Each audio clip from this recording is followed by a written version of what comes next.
afternoon, good evening, everyone, depending on where you are watching. I want to welcome all of us tonight, this afternoon, to another session where we'll be talking about tech. We are going to be talking about some opportunities and emerging topics in the area of technology. And our focus today is on intelligent automation. I want you to just share this video and also invite other people to also join us, and also like all our channels and subscribe to our channel as well, so that you can get updates on technology and how do you prepare yourself to ensure that you are not left behind when it comes to the impact of technology in our world. So today we are talking about top intelligent automation trends. Top intelligent automation trends, and I will be talking today on a few things about the trends that we are seeing with intelligent automation. So first, we are going to define what is intelligent automation. We are going to define what is intelligent automation. Then secondly, we are going to also talk about the core technology that are behind intelligent automation.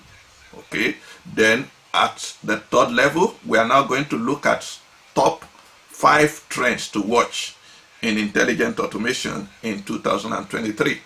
In this year, what are the top things that are trending in that field?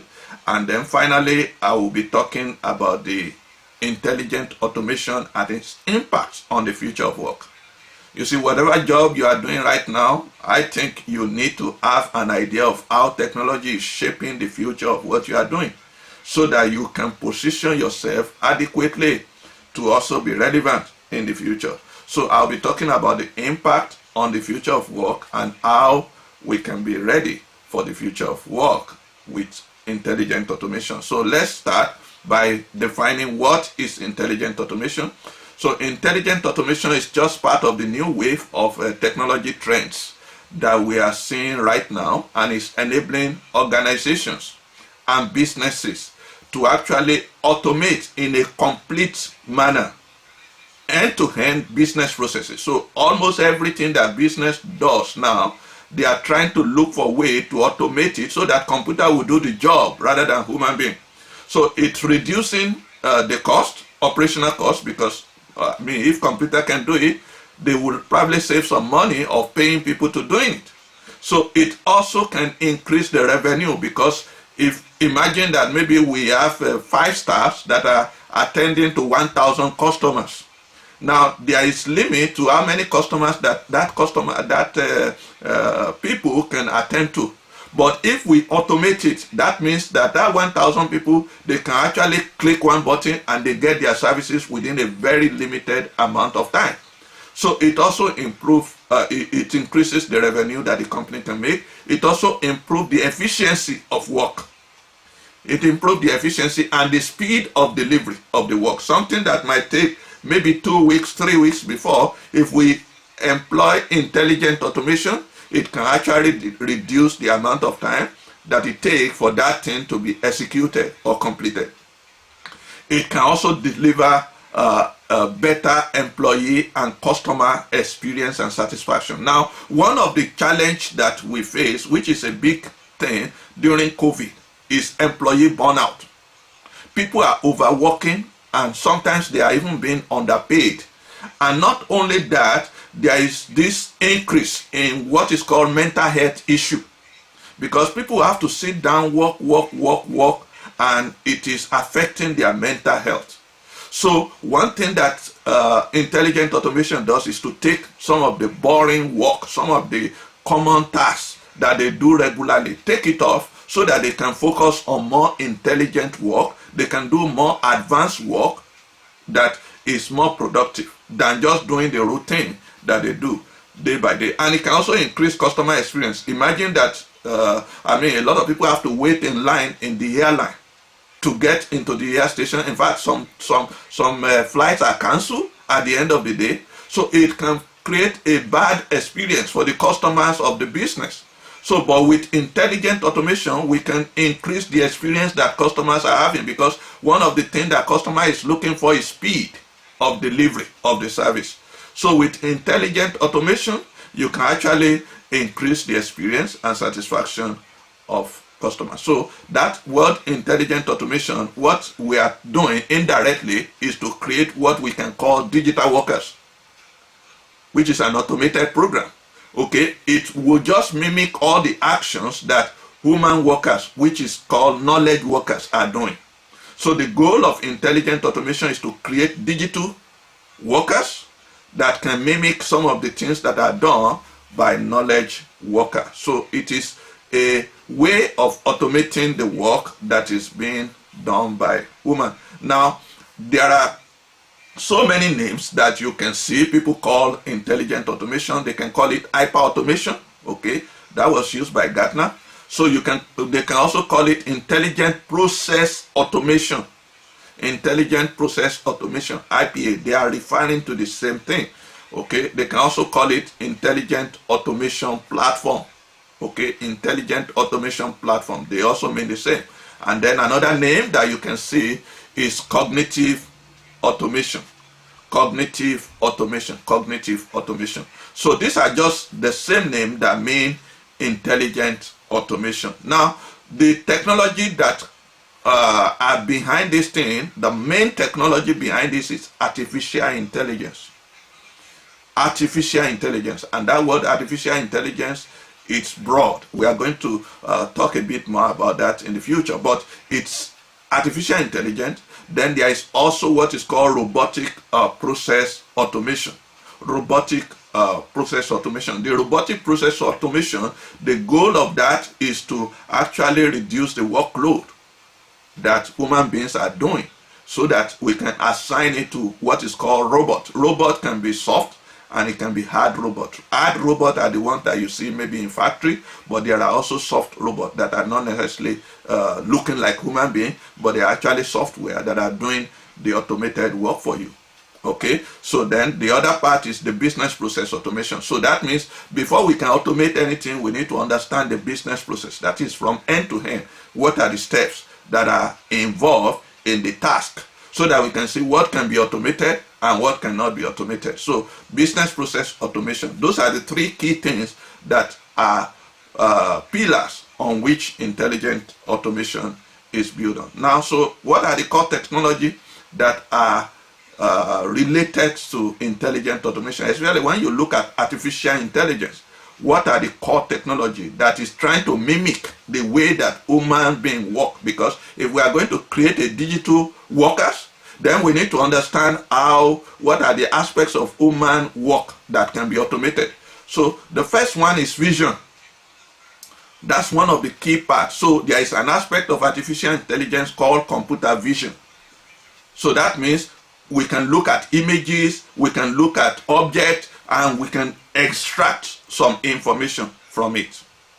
So that is one of the aspects of what needs to be automated. Vision, the ability to capture images, the ability to see things. Then you see things like optical character recognition. They are just asking you to put an image of your thumb, and then that can actually log you into a lot of things. You don't have to put password, you don't have to do anything. With a touch of your optical character recognition, they can allow you security wise to enter into some domain.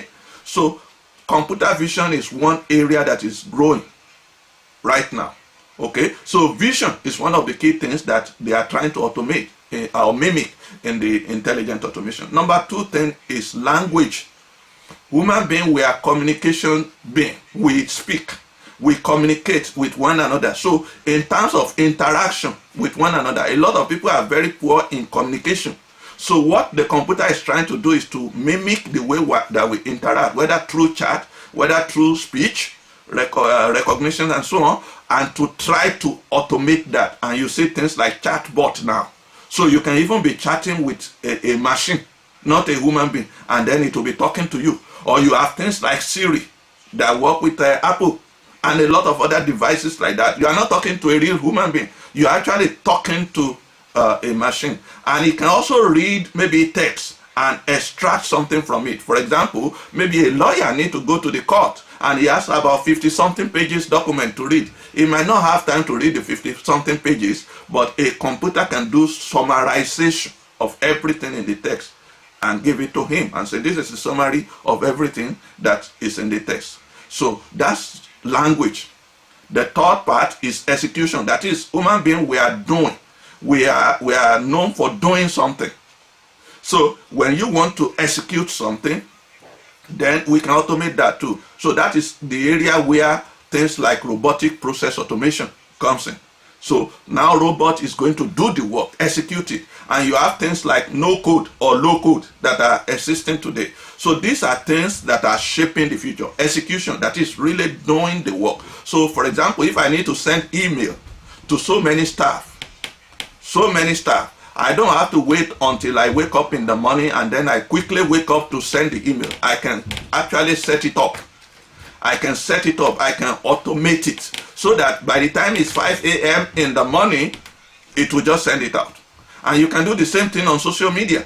Like on Facebook today, if you are a business owner, you don't need to wake up every morning to do anything. You can set up everything that you want to post for the week in a particular day. That is the goal of automation. So it helps us to execute things, especially when it is time dependent. We want it in a certain time, we want it in a certain hour. So it helps us to do that.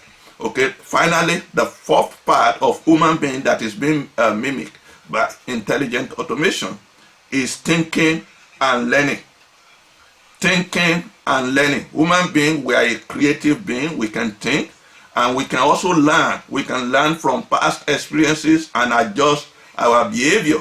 So computer too is being trained using machine learning, using analytics to actually learn. So by looking at data, it can learn, it can see pattern, and it can use that to determine what actions to take and what behavior or what to recommend based on that. So you can look at historical information. Maybe you are somebody that purchased a kind of product in the past. You are always buying some particular kind of clothes all the time. And so Amazon, when they want to probably recommend to you, they will recommend something that fit into that pattern because they can see that, yes, those are the things that are of interest to you. So computer can also do thinking and it can also learn from historical information. So these are the four aspects of human being that is being mimicked by intelligent automation. Number one, the vision, that is ability to see. Number two, language, which is ability to communicate and talk, whether using text or using sound. Number three, execution, that is carrying out something. So that is what you do when you maybe set up a post and then you automate it so that it does it for you without you having to wake up to do it.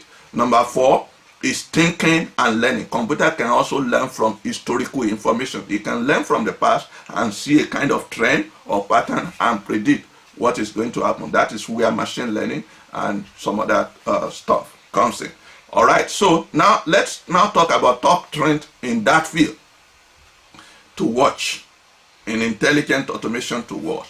Number one is robotic process automation is now going across industries.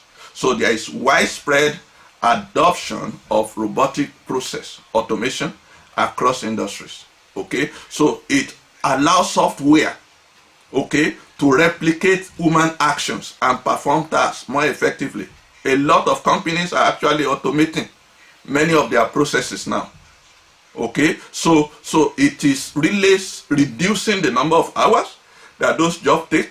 It reduces the number of times that it takes, and there are so many softwares that are actually enabling people to be able to automate a lot of things right now. So it is very key for you to try to find out, for the work that you are doing, what ways is automation impacting the work, because that will give you an idea of what the future of your career look like.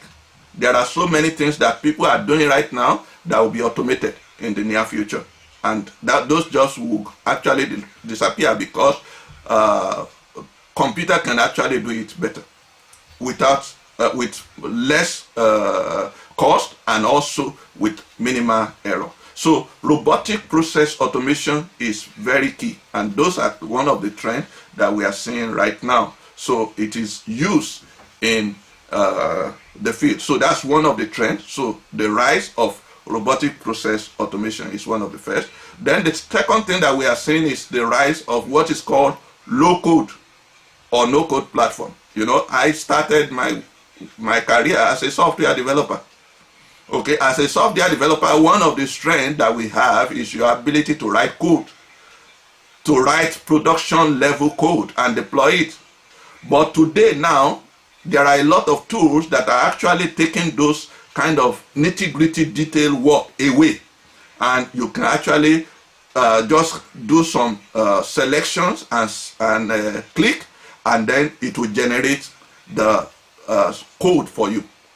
So they call it low code when you still have to do a little bit of edit on the code, but no code at all means that you don't even write any code. You just do some click, and at the end of the day you get the result that you want.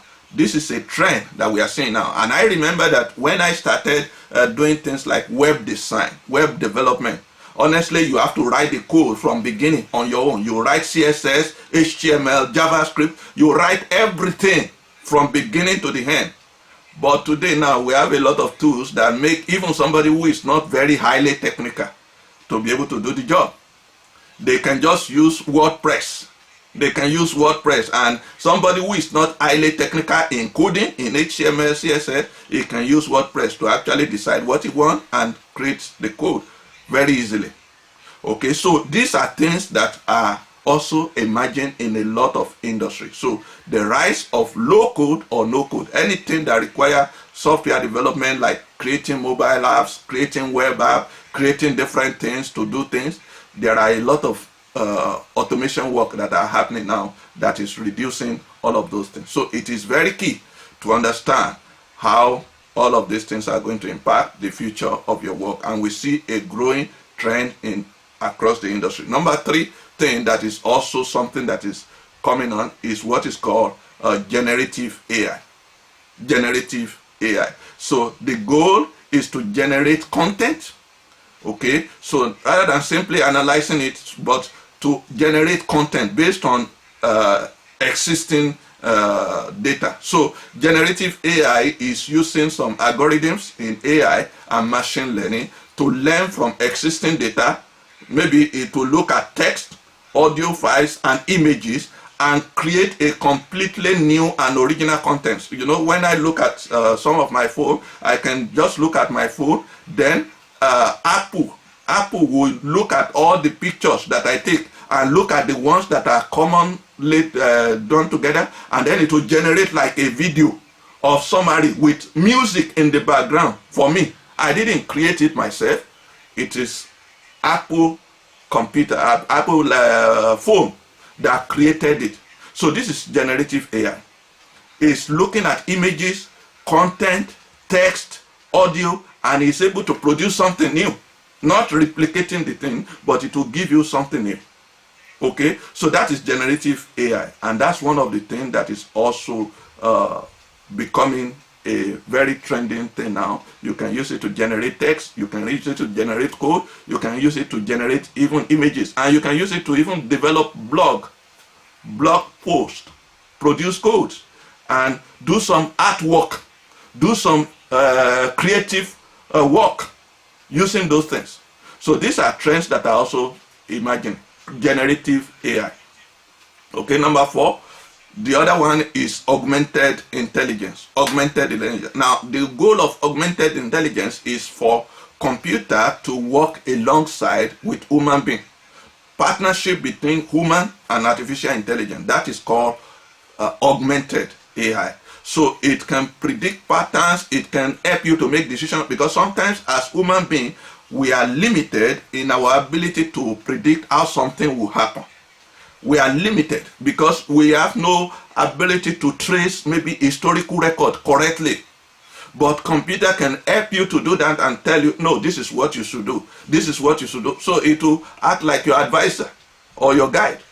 So it's called augmented intelligence. And this can help you in making better decisions, in decision making. Well, I don't know, but that's the goal. to help you in making decisions, and also to save you time.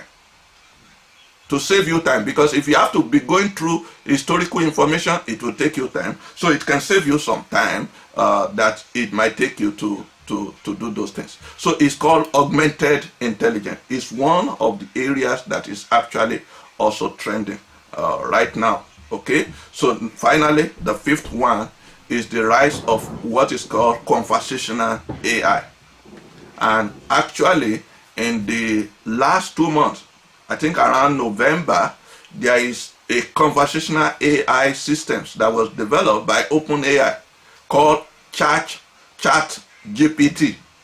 ChatGPT is a generative pre-trained transformer system.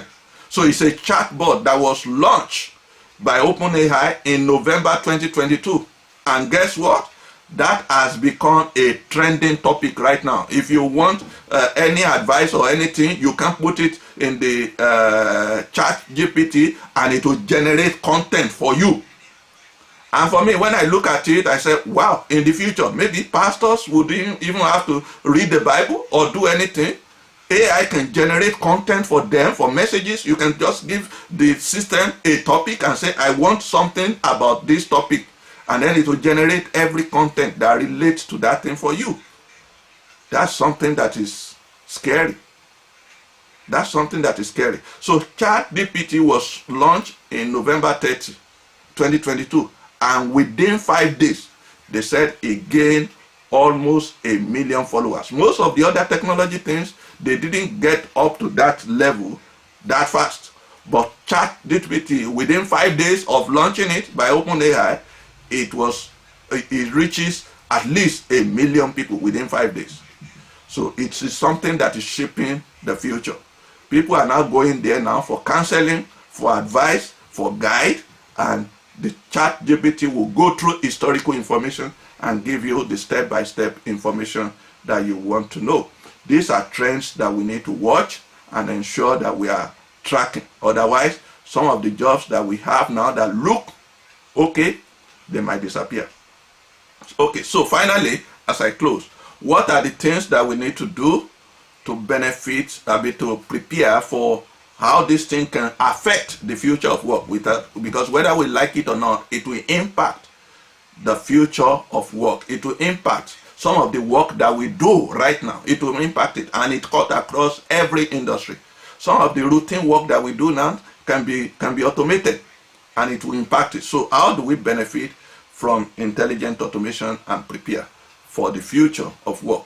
Number one thing that I believe is that the future of work, we will have to look at balancing the race between education and technology. Okay, now one thing that for me is very key is sometimes we go through schools, undergraduate, primary school, secondary school, undergraduate, but after finishing, a lot of people finish in a degree that they cannot find a job. So that means that there are some skills that we have to start bringing into our undergraduate or high school so that we start teaching it. Digital skill is one of the skills that need to go in there into the elementary school. I mean, computer science, you don't do computer science until you get to university, but now it's everywhere. Digital technology is everywhere. So we have to have this idea of bringing technology innovation into the elementary level so that our kids can be better prepared for the future of technology. There are some jobs that are going to disappear in the future, but we have to be prepared for that. So evolving skills, we have to know where the opportunities are lying and train our kids to prepare for the future. Number two thing is also that it has been predicted that this automation is going to lead to the loss of some job, or some job will be seen as not of that much value to the business. And what that will do is it will reduce the earning capacity of some jobs. It will reduce the earning capacity of some jobs. So you won't be able to earn as much as probably you are earning. So one thing that might happen is that there will be a gap in income. The gap between the rich and the poor is going to increase. The people who leverage technology, who take advantage of technology, will be much richer, but people who really are not technology savvy might be poorer. So one thing that we have to do is to know how to balance that. So I believe that universal basic income can be something that can help to mitigate that. That is, everybody has some basic that they can earn, regardless of which job they do. So in Canada here, we call it minimum wage. Minimum wage. That is, no matter the job you do, there is a minimum that you can earn. So that is very key to the future, so that the income gap between the rich and the poor will not be widened through technology. And the third thing that I think is very important is to start rethinking the future of your work. Start rethinking the future of your work. Now, for many jobs, there are a lot of jobs that are very stressful, and we see a lot of even resigning, people leaving some jobs because the job is very stressful. And there are a lot of jobs that also require you to be in office 5 days of the week, or some people even overwork in the work. Now, in today's world, people are looking for hybrid. They are looking for a job that gives them flexibility, not just working alone, but something that gives them opportunity to actually also have a life at home. So one thing that we have to look at is that the future of work is going to change. With technology, with automation, there are a lot of things that are routine jobs that people are doing right now that can be automated, so that people can focus more on something that is creative. And with technology also helping us, we can also go into hybrid mode of both in-person and online. All right. So, like I said, 3 things that we need to work on. Look at the evolving skill, okay, so that we can go back to ensure that people are actually trained when they are in school on something that will be relevant when they finish school, so that they don't just do a degree that after they finish university, there is no job for it. Now, number 2, we have to look for how to balance wealth so that the gap between the rich and the poor is not increasing due to technology. And number 3 is that we have to start rethinking the future of work, and knowing that some part of what you are doing now might be automated. But how do you ensure that you are also ready to be able to add more value or learn some things that are new so that you are still relevant in the market? That is very key. So I hope this has blessed you. If it has, please share it and like it, and share it with other people that need to hear about it. Until next week, I'll be coming back to share more on tech talk, and where we are going to be looking at some emerging opportunities in the field of AI, machine learning, data, and IT generally. So thank you for joining us today. I look forward to seeing you again next week. Bye.